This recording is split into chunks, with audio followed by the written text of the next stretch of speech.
Dan Penyelamat Malaysia JBPM Datuk Seri Muhammad Hamdan Wahid berkata lebih 900 anggota bomba baharu tersebut ialah daripada grade KB-19 yang bakal ditempatkan di Balai Bomba Seluruh Negara Julai depan. Tambah beliau, seramai 968 pelatih kini sedang menjalani kursus sijil sains kebombaan KSSK dengan 710 orang ditempatkan di Akademi Bomba dan Penyelamat Malaysia di Terengganu, 148 di Sabah dan 110 di Sarawak. Menurut beliau, pelatih tersebut merupakan antara 1,000 pelatih yang telah lulus pelbagai ujian tapisan dan temuduga daripada 120,000 permohonan yang diterima JBPM. Jelasnya daripada 1,000 pelatih tersebut, 968 merupakan pelatih grade KB-19, manakala selebihnya merupakan pelatih grade 29 dan 41 yang menjalani latihan di Akademi Bomba dan Penyelamat Malaysia Wilayah Tengah. Dan mereka akan menjalani 4 bulan setengah kursus asas ini sehingga ditauliahkan. Ini sebagai salah satu syarat untuk pengesahan dalam jawatan, dan pada masa yang sama juga adalah sebagai permulaan untuk kita mentransformasikan mereka ni daripada seorang orang awam menjadi certified firefighter. Pelatih tersebut telah melapor diri pada Februari lepas dan bakal ditempatkan di 325 balai bomba dan penyelamat di seluruh negara. Beliau menyatakan demikian pada majlis perjumpaan dan penyampaian amanat kepada pelatih KSSK Siri 1 2022 di Akademi Bomba dan Penyelamat Malaysia Wilayah Sarawak di Bau. Pelatih KSSK Sarawak meliputi pelatih lelaki berumur antara 21 hingga 40 tahun dari pelbagai kaum dan bangsa termasuk Melayu, Melanau, Bidayuh, Iban, Bisaya, India, Portugis dan Kadazan.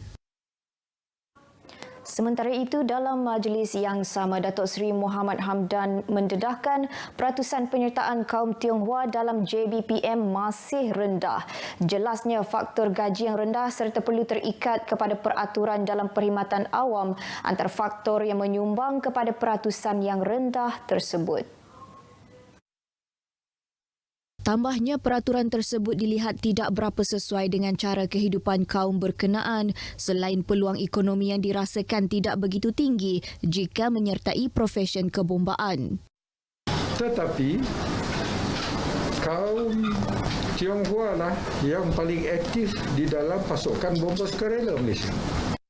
Jelasnya ini menunjukkan mereka sanggup untuk menceburi tugas bagi membantu dan menyelamat orang ramai namun tidak mahu terikat dengan peraturan dan segala syarat dalam perkhidmatan awam dan melakukan secara tetap. Seorang wanita warga emas berumur lingkungan 60 tahun melecur pada bahagian tangan dan dahi kanan dalam kejadian kebakaran rumah di Kampung Padang Kerbau Miri kira-kira pukul 10 malam tadi. Ketua Jabatan Bomba dan Penyelamat Malaysia Zon 6 Miri, Lau Poh Kiong, dalam satu kenyataan memaklumkan kebakaran melibatkan sebuah rumah jenis kekal setingkat musnah 85% ketika bomba tiba di lokasi kejadian. Menurut Lau Poh Kiong, wanita terbabit telah diberi rawatan awal dan dihantar ke Hospital Miri. Tambah beliau, kebakaran tersebut berjaya dipadam dan dikawal dari merebak ke rumah jiran. Terdahulu semasa kejadian, terdapat 2 orang penghuni rumah berkenaan namun berjaya keluar menyelamatkan diri ketika kebakaran berlaku. Jelasnya lagi, kerugian dan punca kebakaran masih dalam siasatan.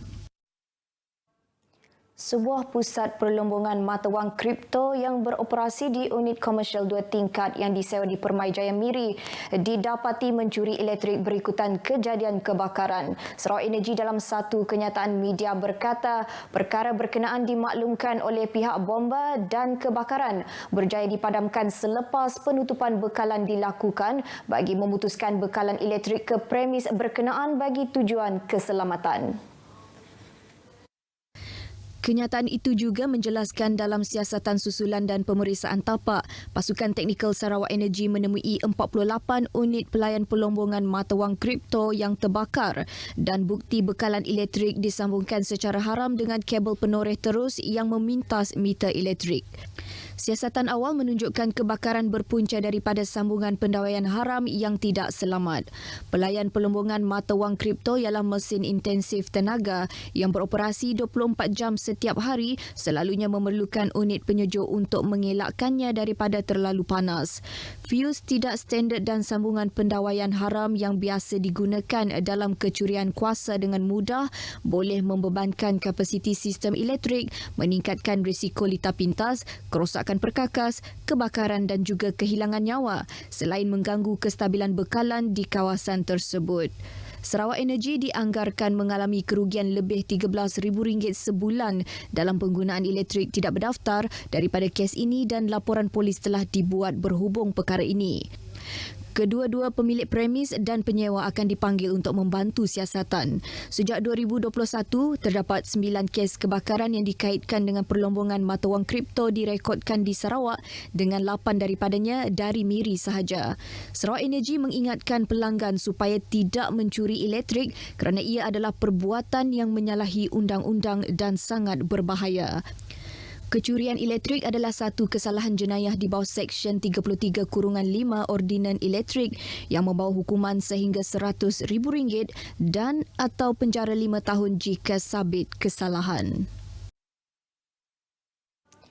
2 lelaki dan 2 wanita tempatan berumur 24 hingga 49 tahun ditahan polis berhubung kes kehilangan kanak-kanak berusia 4 tahun di Jalan Daya Kuching. Menurut Ketua Polis Daerah Kuching ACP Ashman Baja, kesemua suspek ditahan di bawah Seksyen -1-A Akta Kanak-kanak 2001 melibatkan kecuaian dan pengabaian penjagaan kanak-kanak terbabit. ACP Ashman menerusi kenyataan media memaklumkan hasil semakan rekod lampau mendapati kesemua suspek mempunyai 17 rekod jenayah iaitu 14 kesalahan dadah, 2 harta benda dan 1 jenayah komersial. Ujian saringan air kencing mendapati kesemua suspek adalah positif dadah jenis syabu dan kesemua suspek akan dihadapkan ke Mahkamah Magistrat Kuching untuk permohonan reman dan soal siasat lanjut akan diteruskan sepanjang tempoh tersebut. Sementara itu, dalam kenyataan media yang sama, ACP Ashman menyatakan pihak polis telah menubuhkan satu pasukan khas bagi memperluaskan usaha pencarian.